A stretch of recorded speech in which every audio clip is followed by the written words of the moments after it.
That's why he said, put me on mute. He needs to be. He needs to put himself on there. All right. Okay, that should be recording.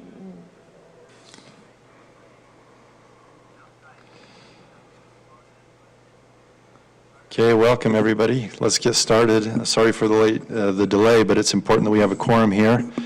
And now we have TJ on speaker. So he is here and we're ready to go. Do you want to lead us in pledge and I'll give the prayer? Sure. Excellent. Yeah. Okay. All right.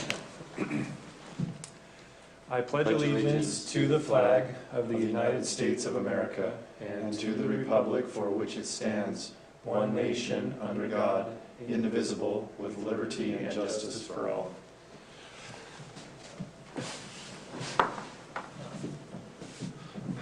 Our eternal Father in heaven, we humbly come before Thee this evening and give Thee thanks, Father, for the blessings that we enjoy. We're grateful for this community that we live in and for the opportunity that we have to participate in the Planning Commission and as citizens in our community. We're grateful for the blessing it is to live here, and we ask that blessing upon this great city. And we say these things humbly in the name of Jesus Christ. Amen. Amen. Okay, first item on the agenda is the Planning Commission meeting minutes from March 10th, 2022. Do I need to seat TJ? Yes. So I will officially go ahead and seat TJ as a voting member of the commission. And commissioners, I assume you've had a chance to review the meeting minutes, and so I would entertain a motion with regard to those minutes. Yep. I'll motion to approve Planning Commission meeting minutes from March 10th, 2022 as they're currently written. Okay, can I second them? Yeah. I'll go ahead and second the minutes. Do you need me to take you down there? Okay. DJ, Yes. are you okay to vote on the minutes? Yes. Okay. Okay, we'll entertain a vote then. TJ, can you hear me? Yeah, I can hear you. Okay, great. So all in favor, say aye. Aye. Aye. Hi. Perfect. Any opposed? Then you can hit mute on your phone, and then I'll let you know when we need you.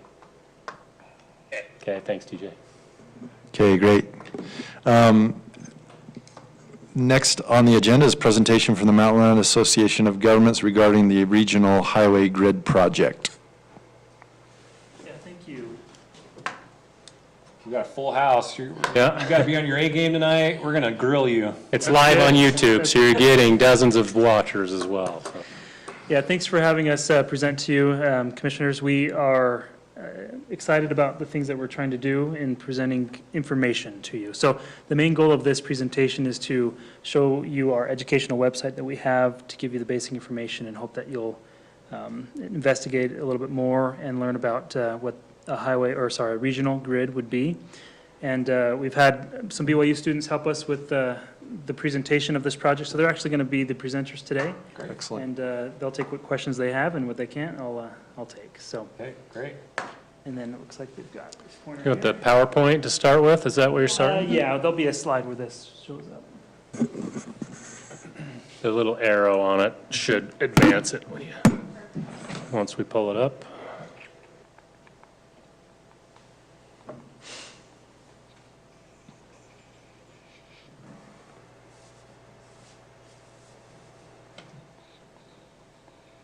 Oh. Well, there you go. Maybe try enable external content for this session? Or is that not an option? Never mind. Security warning.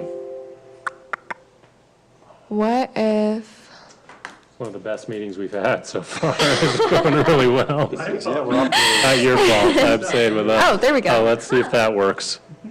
let me try. Yeah. Okay. Okay, we're good. All right. As said, this is the Regional Highway Grid Study.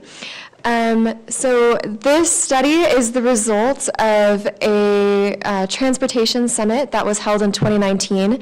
That summit was between MAG and several other community leaders and members, thank you. And the goal of that plan at the end of the summit was to update the regional highway system to a metropolitan grid-based network. So this study that MAG has conducted is the answer to that task, and now we're ready, after lots of work, to present it to all of you. Great. So this is just a short video that was put together. It's also on the Connecting Utah Roads website. We'll actually go to that. If it's not, working. Yeah, I okay. wasn't sure if it was going to work straight from the PowerPoint, but it's a short video kind of explaining what the project is, what its aims were, and what exactly this regional grid project means. Okay. Joseph? What's a regional transportation group? Oh, we can see it up there. This is not going away. There we go, maybe. Is there a way to go to the website? That's what this is on. For Then some log reason on. it's, there we There go. we go. Time to hire an IT guy for the meeting, so. It's a hierarchy of regional roads arranged for connections between and through communities. Utah County is home to beautiful mountains, a lake, 2 universities, lots of jobs, and a rapidly growing population, but it lacks a regional transportation grid to adequately support itself.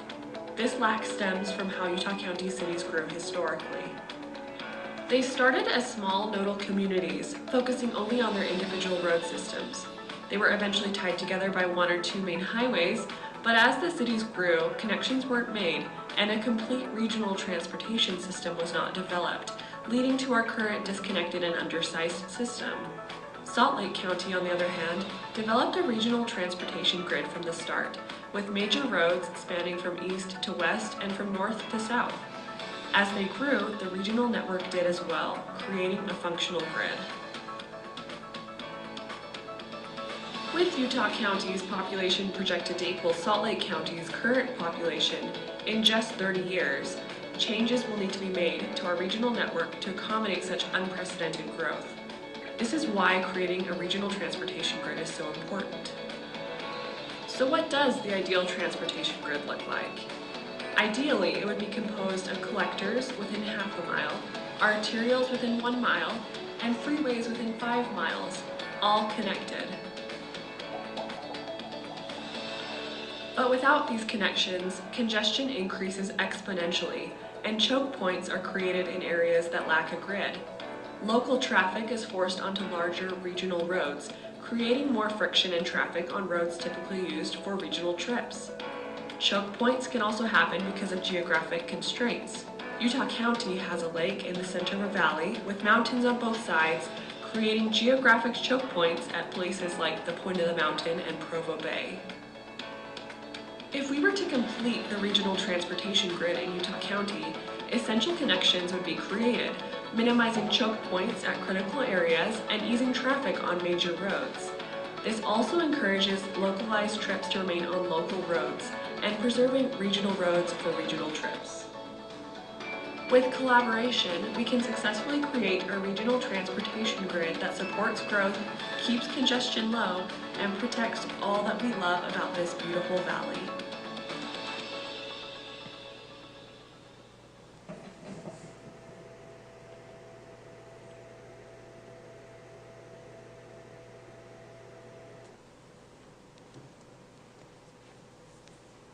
Nope, not again.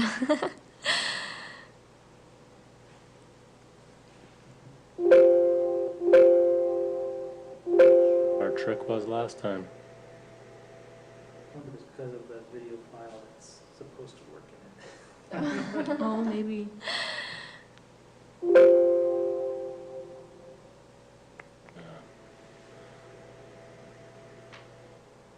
Yeah, it's referencing that exterior. Try pushing the advanced. No? It's not doing anything right now. Let's try this again.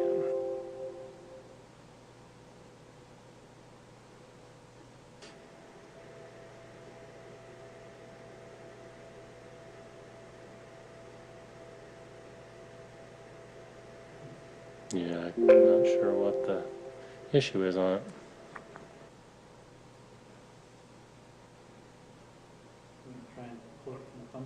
Yeah, let's try that.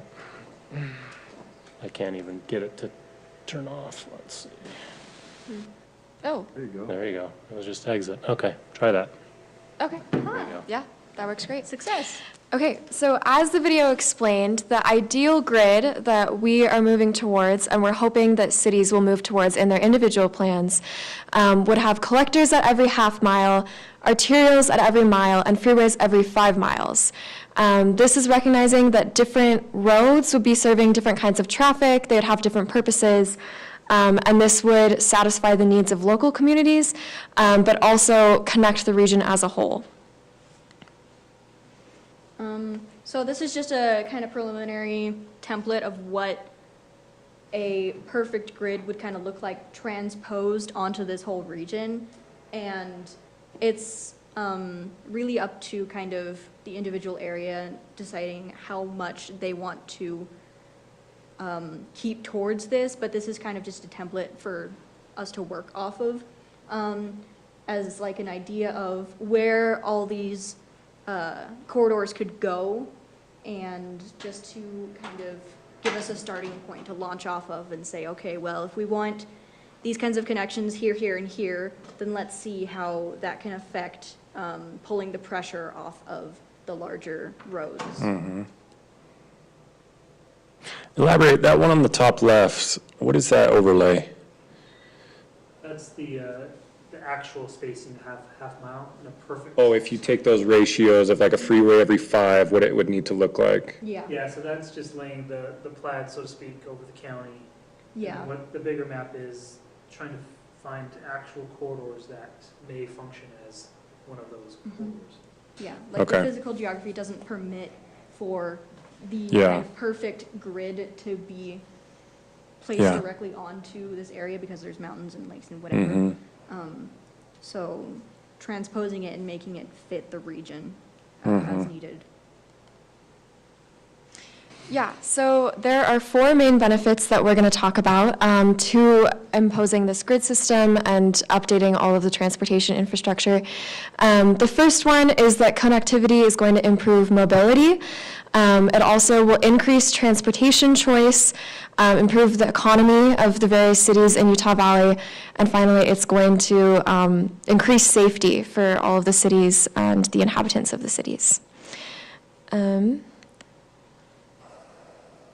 So when we talk about kind of improved mobility that comes with this kind of connection between roads, it means that we have more areas where people can walk safely, because walkability has been on a sharp decline, because a lot of roads are just built to be huge because they need to service a whole area because there's not enough connections. So when we build those connections, now we can have more people who choose to walk instead of use a car, and that can also decrease the amount of people driving on the roads. It also means that there's more opportunity to get onto transit. It means that whenever something needs to be shut down for maintenance or for construction, there's less of an impact because there's more routes to the same place.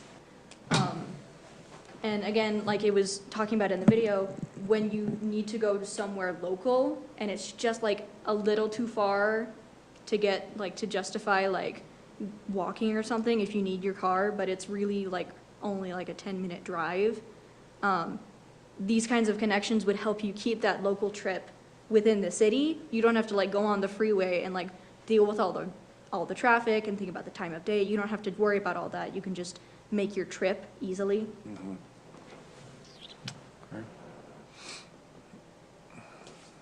Yeah, so this would illustrate that concept of improved mobility. Simply put, having more connection points with the grid system would allow people to travel more directly to where they want to go. It would help adjust traffic flows and all the other benefits that we were just talking about before. Yeah, and including things like emergency services. Like that picture on the left, like if like a fire broke out at one of the houses on like the bottom left, it would take emergency services much longer to get there because they have to navigate all these winding cul-de-sacs and dead ends and what have you. But when you have some kind of grid, when you have more connections to roads, that means that there's more access for emergency services to get there quicker. And at this point, do we want to go to the website, or? This is a screen capture of the website. So we have a tool that we'll hopefully be pulling up in a second that allows people to look at the benefits of this grid system with the projection that we've made of what we think are the feasible corridors and streets.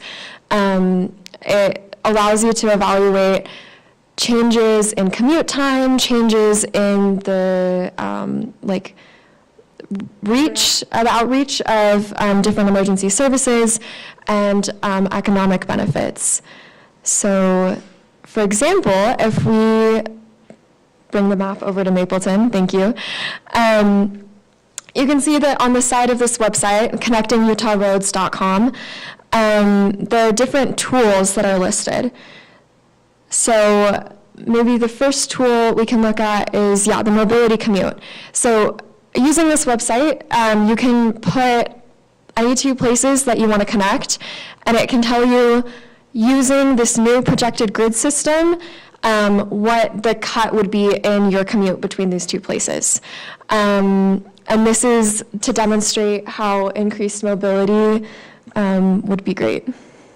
Yeah, and that's in comparison to what the cities currently plan. So in your master transportation plans, as a compilation of all the cities put together, we did a model run check for a year 2050. And so this is population projections. based on, the county's or MAG's projections for 2050, inflating each of the cities and whatnot. Yeah, and so really it is just a scenario of the future saying, hey, if we built your city's master transportation plans to its fullest, and then change that to the grid.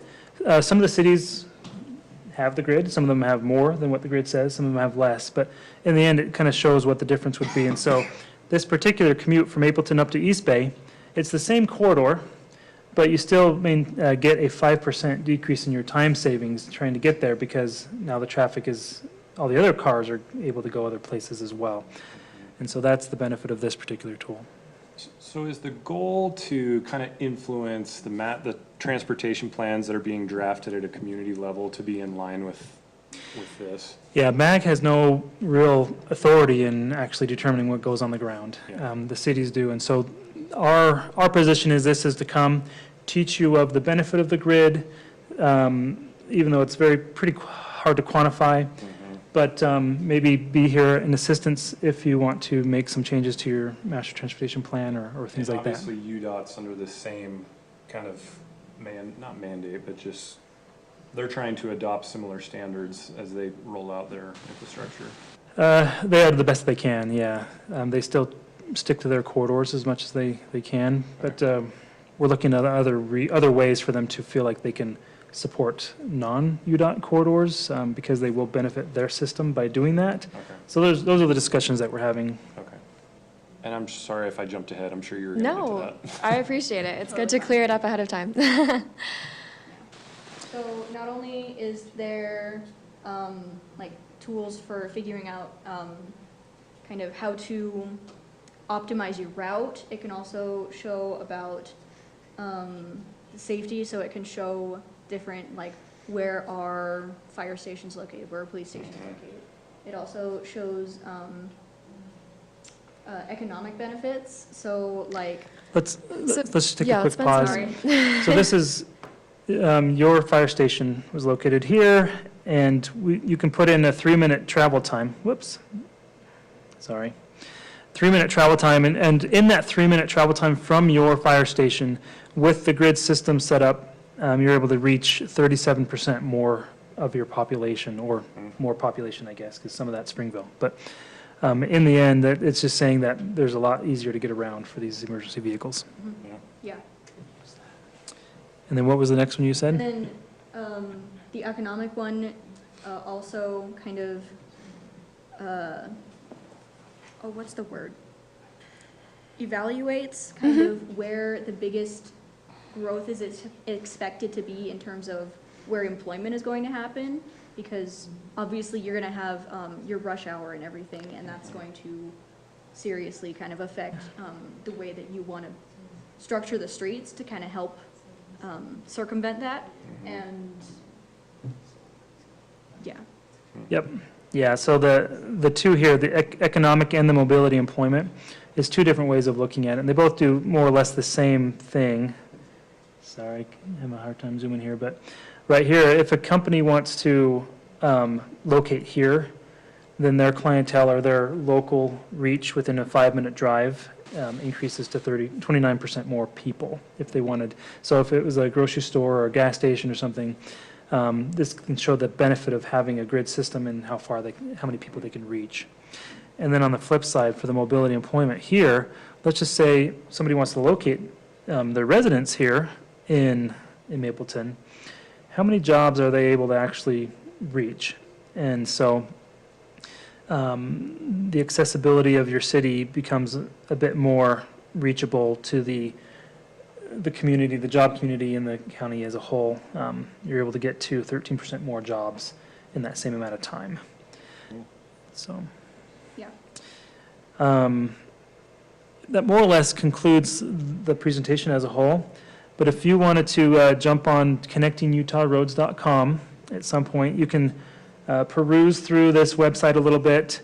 The overview has the video you just watched and a little bit of a summary on what these things actually are. The benefits is what we've really talked about. There's a little video on each of those on kind of what they mean. The mapping tool, what we just did. The glossary shows a few things about what these definitions are. And when we talk about collectors and arterials, as a region, we want to define them regionally. And so not every city's collector is going to be the same as a regional collector.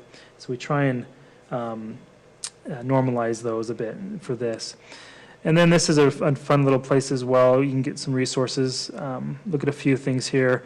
This street connectivity guide is a little more local. It's almost the same concept, only looking at a neighborhood level in some of the codes that cities can actually adopt in how their cul-de-sacs might be set up or something, right? Okay. And so, yeah, definitely invite you guys to look through this, and next time you update your transportation plan, we'd love to be involved, and if you want the principles there, we can suggest some things. Sean, when was the last iteration of our transportation plan? We just did some amendments, you recall, pretty recently, but that was mostly to the map. Yeah. In the near future, we'll be doing a full redo of the transportation plan goals and policies, so this comes at a good time. Yeah, I was telling Sean earlier as well, you're pretty well set up with a nice half-mile system already, but your influence in communicating with Spanish Fork or Springville and making sure that the connections through the cities happen, because those are equally as important. Yeah, I think because we're a largely community-based area, I mean, we have Highway 89, and then really it's just kind of inner neighborhood roads from there. The railroad is a significant influence east and west. You can't cross the railroad in many places. Yeah, that does make a... What does UTA do with this? Are they trying to extend and make the tracks come even further to enhance mobility? Their current plan is really just the commuter rail going south. Any other rail coming this direction is beyond what they're wanting. Bus, we do have a BRT, I believe, or at least a core route style bus coming through your city. I think it's a core route. Yeah, on 89. In the distant future, so 20 to 30 years. But yeah, development and demand can change that. I know that UTA is a little bit light on how they build the system, at least in Utah County. It doesn't seem to quite be keeping up with the population. And so they're actually working on a longer range plan for their particular servicing. And they haven't done that before. So hopefully we'll see some good changes in progression. Great. So do you guys put that map out there and you're like, hey, whoever's gonna bite the bullet and put a bridge in over Utah Lake, we're actually gonna need 2 of them. Well, there's 3. Is there 3? There's one across Provo Bay, too. Yeah, in this particular one, yeah, there's 3. There, Will they actually happen? I'd like to see a That's cost anybody's analysis guess. on that. Oh, yeah. Yeah, no, so I mean, the one that goes from like Orem over to Saratoga Springs is, I mean, it's a bit more on people's radar. Yeah. Maybe the one over Provo Bay, but it's, for most cities, it's still a bit much to chew, Yeah, and therefore they don't want to plan for it. yeah. Who gets So the bill? It's expensive. it is, but when you get a tanker exploding on I-15 right there at the bay, and You want I an mean, option. you need some options, and so that's, and the traffic in the future, the growth down in the south end of the county, Yeah. that's our biggest pinch point at the bay, is, and you're gonna have all those commuters going north, and it's gonna be really nasty traffic. So, traffic-wise, wow, we want that bridge, but other reasons, might not let it happen. So, your guess is as good as ours, really. Yeah. Well, thank you. Thank you so much for letting us present to you Thank you for today. preparing, and we appreciate what you've done. Yeah, thanks. Yeah, you got it. You got your thumb drive, right? I do, yeah, Yep. thank you so much. Okay, let me scroll down here. Okay, item number 3 on the agenda is consideration of a preliminary plat for a 4-lot subdivision in the general commercial GC1 and industrial INM1 zones located at approximately 2450 South Highway 89. Review of the project plans for an indoor sports facility and 5 office warehouse buildings and a conditional use permit for a storage facility. Sean. Thank you, Mr. Chair, members of the commission. So this site, you may recall back in 2019, this is the old Olson Sheep Farm. In 2019, the majority of the site was rezoned to either general commercial along the highway or industrial towards the west, with the condition that there be no 24-hour commercial businesses. Some of the neighbors were concerned about the potential of having late-night traffic, and so that was one of the requirements of the rezone at the time. The new property owners are requesting approval of a 4-lot subdivision. There'll be 2 lots in the commercial and 2 in the industrial. They're proposing a 30,000 square foot indoor sports facility, 5 3,300 square foot office warehouse buildings, and a self-storage facility. This is the aerial of the site. You can see Highway 89 is to the east and 2400 south runs on the northern boundary, and then the railroad tracks are just to the west. This is the existing general plan and the zoning, so you can see the red is the general commercial and the kind of the gray is the industrial.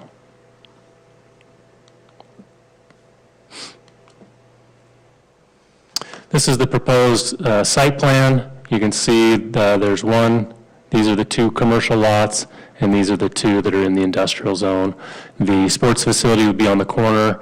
This commercial parcel is remaining vacant for the time being, so if and when a use is proposed there, that would come back to the commission.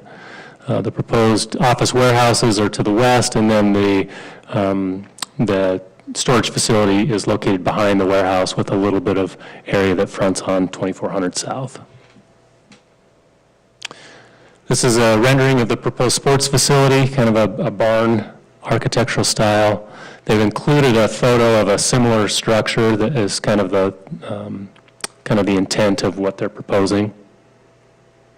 And these would be the office warehouse elevations and the storage facility.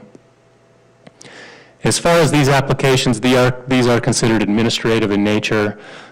So if they apply with the city standards and any concerns can be appropriately mitigated through conditions, then the applicant should be entitled to an approval. It's a little bit different than a legislative issue like a rezone, where it's really open to the discretion of the Planning Commission and City Council. In this case, because they're just following the existing adopted standards, if they meet those standards, they should receive approval. As far as the subdivision requirements, there's no minimum lot size. There is a 75-foot frontage requirement, so each of the lots complies with those standards. The commercial design review, we've gone over these in the staff report, but some of the requirements, including locating the building close to the street with the parking to the side or the rear, which they've done, encourages quality building materials. A certain percentage of the street facades are supposed to be in glass. They're required to have covered entrances and sidewalk connections to the trail and to the sidewalk. Landscaping requirements, there's a 20% total requirement for commercial landscaping.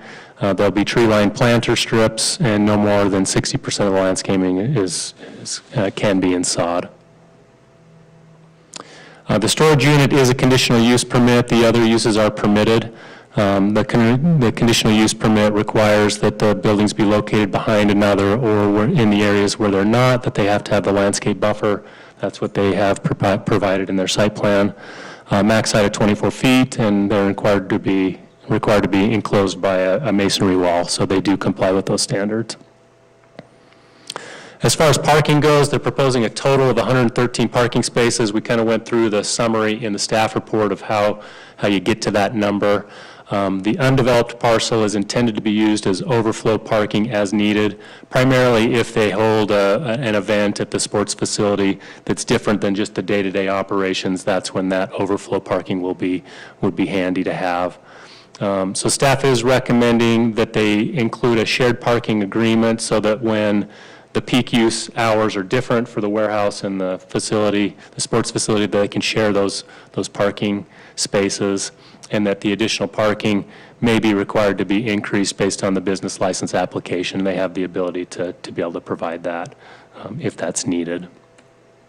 So with that, staff is recommending approval of the project to the City Council with the conditions that are in the staff report.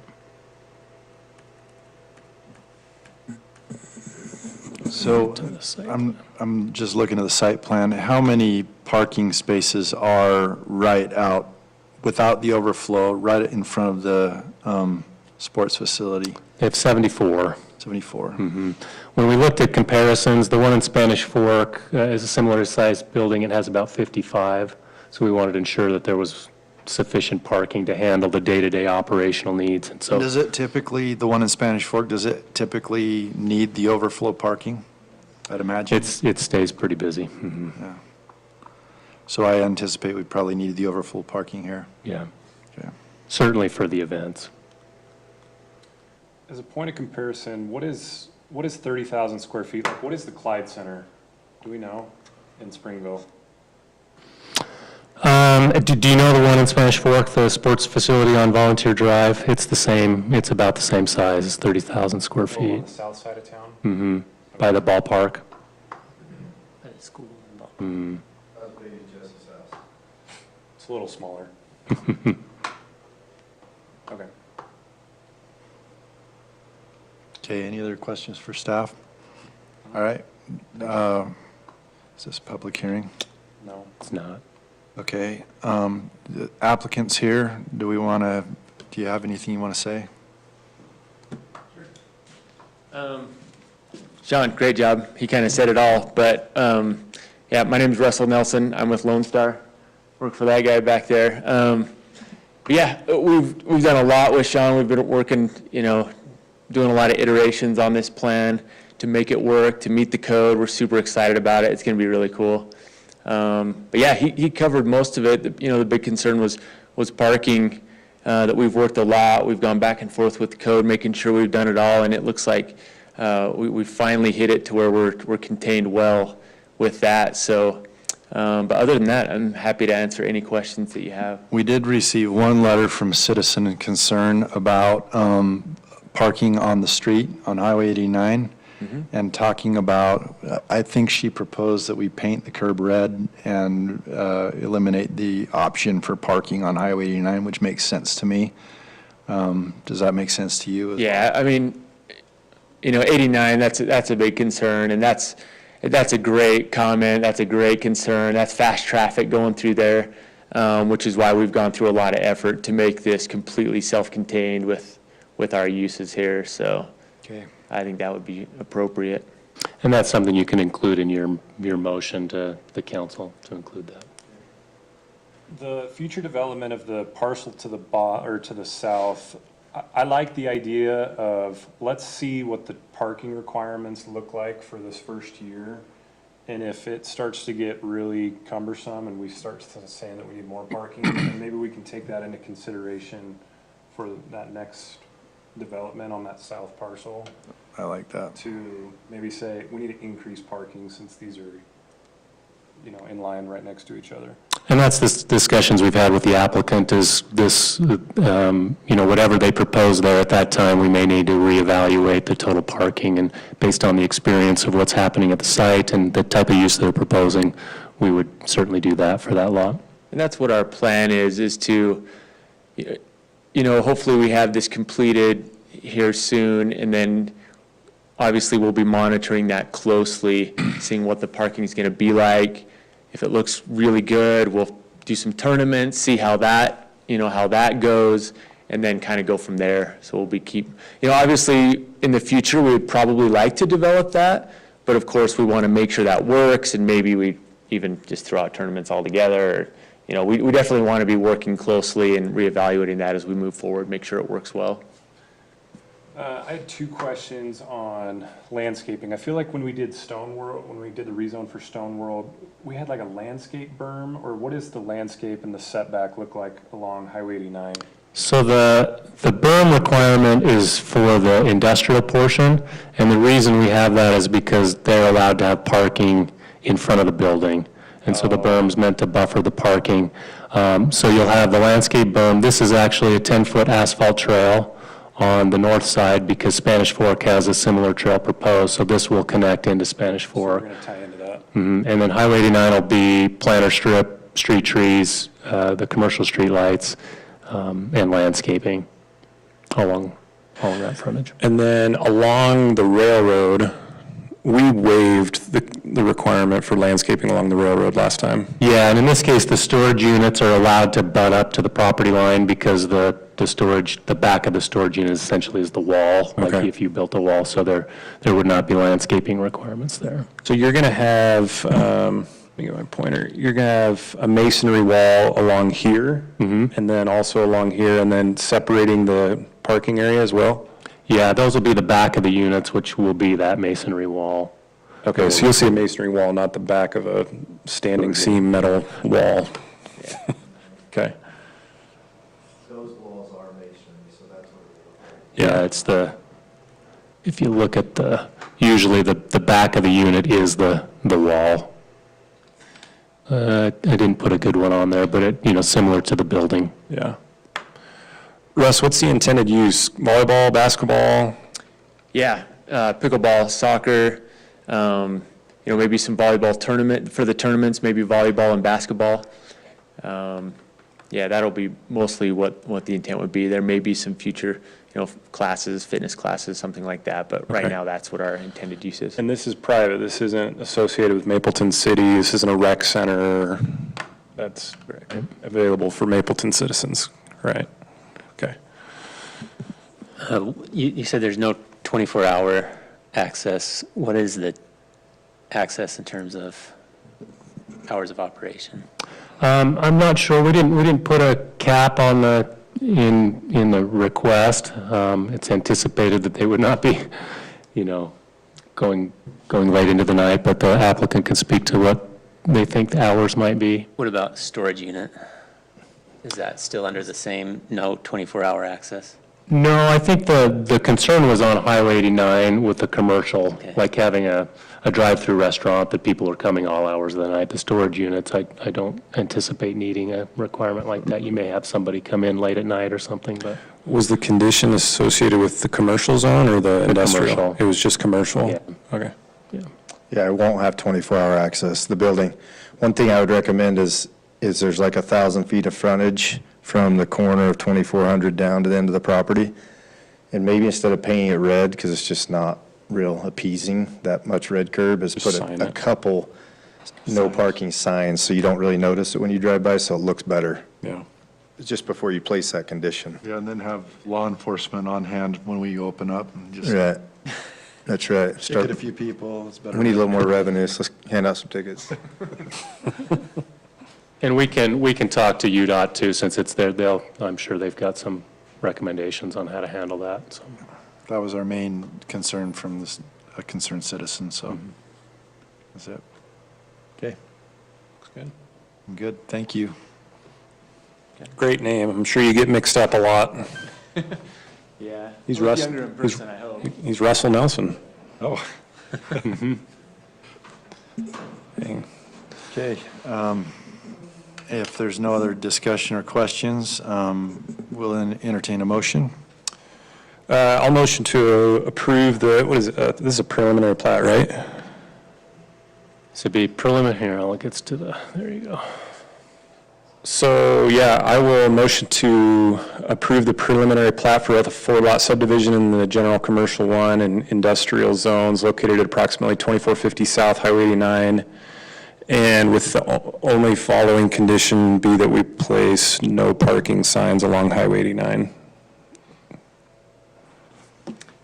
I'll second. Okay, we have a motion, a second, all in favor? Aye. Aye. Aye. That's it. Carries. That's it. Thank you. Thanks, All right. everybody. Thanks, guys. Thanks, TJ, for being flexible. Sorry, we needed you. Good luck at city council, Russ. They're a lot meaner than we are. Open to advice. No. So, Because this isn't a public hearing item, it's like, positive.